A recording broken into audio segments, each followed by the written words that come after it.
Hello दोस्तों, अस्सलाम वालेकुम वरहमतुल्लाहि वबरकातुहू। तो आप लोगों के लिए एक सरप्राइज़ है। सरप्राइज़ यानी एक बहुत अच्छी वीडियो लेकर आया हूँ। इस वीडियो को अगर आप समझने की कोशिश करेंगे तो शायद आपके आने वाले नस्ल आपको याद करेगी और वो खुश रहेंगे। पता नहीं आपका जो जनरेशन जा रहा है, हो सकता है आपके आने वाले नस्लें इस नस्ल से बदतर हो जाए। अगर इस वीडियो को आप समझते हैं, जो आपको वीडियो दिखाने वाला हूँ, और सोचने समझने की कोशिश कर रहे हैं, हो सकता है आपके बच्चों के मुस्तकबिल बहुत अच्छे हो सकते हैं। बट हमें मिलजुल कर ये सब करने की कोशिश करनी है। करना क्या है? सबसे पहले तो हमें तालीम की ज़रूरत है। अब तालीम कैसे हासिल करनी है, ये अपने आप के ऊपर है। अगर कोई एक बंदा चाहता है कि मैं तालीम हासिल करूं, आगे कुछ करूं, तो कर सकता है। जिसके मन में नहीं है तो नहीं कर सकता है। तो एक जो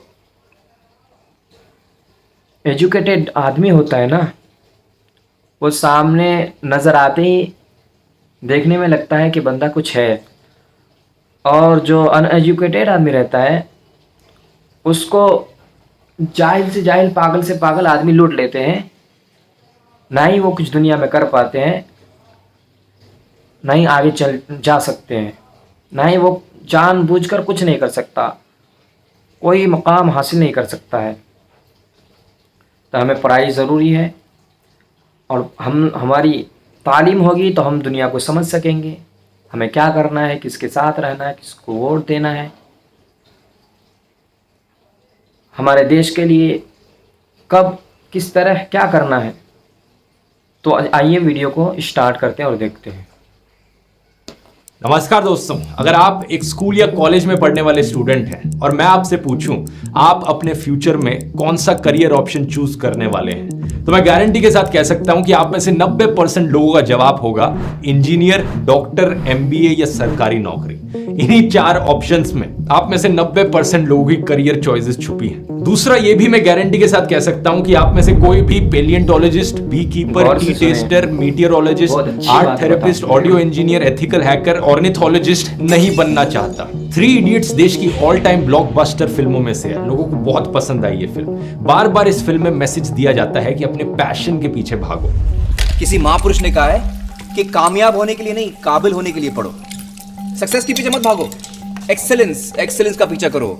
सक्सेस झक मार के तुम्हारे पीछे आएगी। लेकिन इस फिल्म के रिलीज होने के 12 साल भी अगर हम ग्राउंड रियलिटी देखें तो यही है कि लोग वही गिने चुने 4-5 करियर ऑप्शंस के पीछे भाग रहे हैं। आखिर क्या प्रॉब्लम आ रही है इसको इंप्लीमेंट करने में? क्या दोष यहाँ पर हमारे इंडियन एजुकेशन सिस्टम का है, या फिर हमारे पेरेंट्स का और टीचर्स का है, या फिर खुद स्टूडेंट्स का है?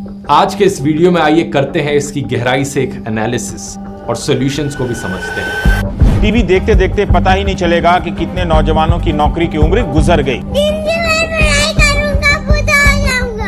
अरे फ्यूचर से इतना डरेगा तो क्या खाक जिएगा। These are India's young people who are supposed to fuel the country's economy. मेरा नाम मोहित कुमार है। मैं बठिंडा पे रेलवे स्टेशन में कुली का काम कर रहा हूँ। मैं बीटेक की हुई है मैंने। सरकारी नौकरी प्राप्त करना मुश्किल है। स्कूल के बाहर जब जिंदगी इम्तिहान लेती है तो सब्जेक्ट वाइज नहीं लेती। जब हम बात इंडियन एजुकेशन सिस्टम की करते हैं, हम बात करते हैं स्कूल और कॉलेजेस में पढ़ाए जाने के तरीकों की, एग्जामिनेशन के सिस्टम्स की, सिलेबस की। लेकिन असलियत में दोस्तों ये प्रॉब्लम सिस्टम से कहीं ज्यादा बड़ी है। ये प्रॉब्लम है इकोसिस्टम की, पूरी इन्वायरमेंट की। एग्जाम्पल से समझाते हैं। साल 2021 में इंडियंस ने करीब 5 घंटे एवरेज प्रतिदिन बिताए मोबाइल फोन के स्क्रीन पर देखते हुए। तो नेचुरल सी बात है, जब लोग फोन के स्क्रीन पर कुछ देख रहे हैं तो उससे इन्फ्लुएंस्ड होते हैं। जब 5 घंटे दिन के उस पर बिताए जा रहे हैं तो मास मीडिया का यहाँ पर एक बड़ा इंपैक्ट पड़ता है। हमारे न्यूज चैनल्स भरे पड़े हैं मोस्टली 4 तरीके की खबरों से: पॉलिटिक्स, सिनेमा, क्राइम और स्पोर्ट्स। इन्हीं 4 टाइप की खबरें मोस्टली जनता को दिखाई जाती हैं। पिछले 2 सालों में बहुत से इंडियंस बड़े ही प्रेस्टिजियस प्राइजेस जीत कर आए देश के लिए। शौनक सेन की डॉक्यूमेंट्री को बेस्ट डॉक्यूमेंट्री का अवार्ड मिला कैन फिल्म फेस्टिवल में इस साल। ये एक हिस्टोरिक मोमेंट था इंडिया के लिए, लेकिन हमारे मीडिया में इस खबर को चलाने की जगह किस चीज पर खबर चलाई गई कि ऐश्वर्या राय और दीपिका पादुकोण जब कैन के रेड कारपेट पर चलने लग रही थी तो उन्होंने कैसे कपड़े पहने थे। इसी साल गीतांजलि श्री को द प्रेस्टिजियस बुकर्स प्राइज मिला उनकी नॉवल रेत समाधि के लिए, जिसे इंग्लिश में ट्रांसलेट किया गया था डेजी रॉकवेल के द्वारा। बुकर्स प्राइज के पोडियम पे पहुंचने वाली ये पहली इंडियन लैंग्वेज की कोई नॉवल थी। लेकिन क्या आपने इस खबर के बारे में सुना? इसके अलावा इंडियन मैथमेटिशियन नीना गुप्ता चौथी इंडियन बनी रामानुजन प्राइज जीतने वाली पिछले साल। लेकिन क्या आपने कोई इंटरव्यूज देखे होंगे टीवी पर? साल 2018 में दानिश सिद्दीकी और अदनान अब्दीदी एक्चुअली में पहले इंडियंस बने पुलिट्जर प्राइज जीतने वाले फोटोग्राफी के लिए। उसके बाद 2020 और 2022 में भी इंडियंस ने इन प्राइज को जीता, लेकिन क्या उनमें से किसी का भी इंटरव्यू आपने किसी चैनल पर देखा? अब ऑफ कोर्स इन चीजों को अगर न्यूज़पेपर के फ्रंट पेज पर हाईलाइट किया जाता, इन विनर्स को टीवी पर इंटरव्यू किया जाता, न्यूज चैनल्स में इनकी बात करी जाती, तो ऑफ कोर्स और लोग इंस्पायर्ड होते, यंग लोग पैशनेट फील करते film making, photo journalism, literature और मैथमेटिक्स को एज करियर ऑप्शंस चुनने में। लेकिन नहीं, न्यूज चैनल्स पर क्या हेडलाइन चलती है? ये वीडियो हो रहा जमकर वायरल। क्या आपने कभी किसी कौवे को रैंप वॉक करते देखा है? नहीं देखा है तो इस वीडियो पर नजरें गड़ा लीजिए। बताओ जरा, इस तरीके से कुछ बेनिफिट पहुंचेगा सोसाइटी को? यही चीज हमें फिल्मों में भी देखने को मिलती है। 3 इडियट्स जैसी जो फिल्में हैं वो एक्सेप्शन है। आमतौर पर कभी आपने नोटिस किया हो जो फिल्मों में हीरोज होते हैं उनके क्या प्रोफेशंस होते हैं? आर्मी ऑफिसर, पुलिसमैन, कभी कभार गैंगस्टर बना देंगे, कुछ गन फाइट के सीन होंगे, कुछ डिशुम होगा यहाँ पर, कुछ केसेस में बिजनेसमैन या स्पोर्ट्समैन भी दिखा देते हैं फिल्मों में, लेकिन ज्यादा डिटेल में नहीं जाते किसी बिजनेस। फिल्मों में आपको कभी भी ऑर्निथोलॉजिस्ट, बी कीपर और सितार प्लेयर जैसे प्रोफेशंस नहीं दिखेंगे। एक और जरिया जिससे यूथ मोटिवेट हो सकता वो चला गया। सोशल मीडिया जैसे यूट्यूब और इंस्टाग्राम की बात करी जाए तो यहाँ पर आपको वो दिखाया जाता है जो आप ऑलरेडी देख रहे होते हो। एल्गोरिथम्स इस तरीके से डिजाइंड हैं, अगर आपने कुछ देखा वही चीज आपको वैसी ही उससे रिलेटेड चीज और ज्यादा दिखाई जाती है। तो कोई भी अनकन्वेंशनल करियर, कोई हटके जॉब कभी भी आपको खुद से नहीं दिखेगी इन प्लेटफॉर्म्स पर, जब तक आप खुद से सर्च नहीं करोगे इन चीजों के बारे में। तो अगर आप इस सारे मास मीडिया के इन्फ्लुएंस को अकाउंट में लो, तो जो करियर चॉइस जिसे आप अपनी समझ रहे हो, शायद वो आपकी करियर चॉइस नहीं है, बल्कि मास मीडिया की कंडीशनिंग है जो आप पर इम्पोज करी गई है, और आपका लैक ऑफ एक्सपोजर है। आपको बेसिकली पता ही ना होना कि और क्या ऑप्शंस अवेलेबल है। अब दूसरा फैक्टर यहाँ पर आता है पेरेंट्स का। अक्सर कई पेरेंट्स इस प्रॉब्लम को बद से बदतर बना देते हैं।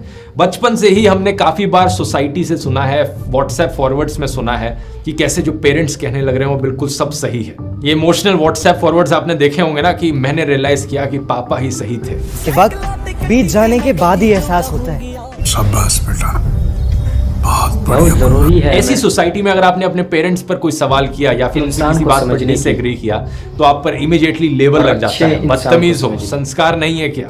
लेकिन जरा खुद ही सोचकर देखो, अगर हर बच्चे के पेरेंट्स यहाँ पर समझदार और बुद्धिमान होते तो पूरी दुनिया समझदार और बुद्धिमान लोगों से भरी होती। तो ऐसा तो नहीं हो सकता कि हर बच्चे के, हर स्टूडेंट के पेरेंट्स यहाँ पर समझदार और बुद्धिमान है। इसी रीजन से कई पेरेंट्स अपने आप को अथॉरिटी फिगर समझते हैं कि भाई जो मैं कह रहा हूँ उसे सुनना पड़ेगा, वही सच है। ये पेरेंट्स अक्सर अपने बच्चों को पनिश करते हैं, उन्हें मारते पीटते हैं। छोटी मोटी चीजों को लेकर अगर बच्चे ने डिसओबे कर दिया तो उन्हें पनिश किया जाता है। ऐसे पेरेंट्स अक्सर मानते हैं कि स्ट्रिक्ट पेरेंटिंग होना बहुत जरूरी है, तभी बच्चे अच्छे बड़े होंगे, डिसिप्लिन्ड होंगे, वेल मैनेड होंगे, रिस्पॉन्सिबल और कॉन्फिडेंट एडल्ट्स बनेंगे। लेकिन एक्चुअली में ये चीज सच नहीं है। कई रिसर्च पेपर्स ने साबित किया है कि अथॉरिटेटिव पेरेंटिंग एक्चुअली में बच्चे के कॉन्फिडेंस और सेल्फ एस्टीम को कम कर देती है और उनकी डिसीजन मेकिंग एबिलिटी। तो दोस्तों, मैं आपको एंड में ये बताना चाहता हूँ कि इस वीडियो को जो सुने आप हजरात, इसका नाम आप शायद जानते होंगे, फिर भी मैं बता रहा हूँ। इसका नाम है ध्रुव राठी। और ये जो हमारे देश की जो जड़ है ना, जो पीछे धकेल रही है, उसके जड़ को पकड़े हैं। यानी देश के इंसानों पर कौन सा मुखौटा पहनाया जा रहा है, किसके ज़रिए, ये सारी चीज़ें ये जानते हैं। और ये एजुकेटेड बंदा है, यानी ये सही बातें करते हैं। यानी हमें फालतू इधर उधर यूट्यूब, फेसबुक, इंस्टा पर टाइम देने की ज़रूरत नहीं है। अगर कुछ सुननी है तो ध्रुव राठी सर्च करें और इसकी हर वीडियोस को देखें और उससे हमें नॉलेज भी मिलता है। और ये हमारा फ्यूचर है, हम इसको समझेंगे, हमारा फ्यूचर सही रहेगा, हम सही रहेंगे, हमारे औलाद सही रहेंगे। तो दोस्तों अगली बार और अच्छी वीडियोस लेकर आपके सामने हाजिर होऊंगा। तो आज का वीडियो यहीं तक एंड करते हैं। अस्सलाम वालेकुम। और वीडियो को लाइक, शेयर, कमेंट ज़रूर करें।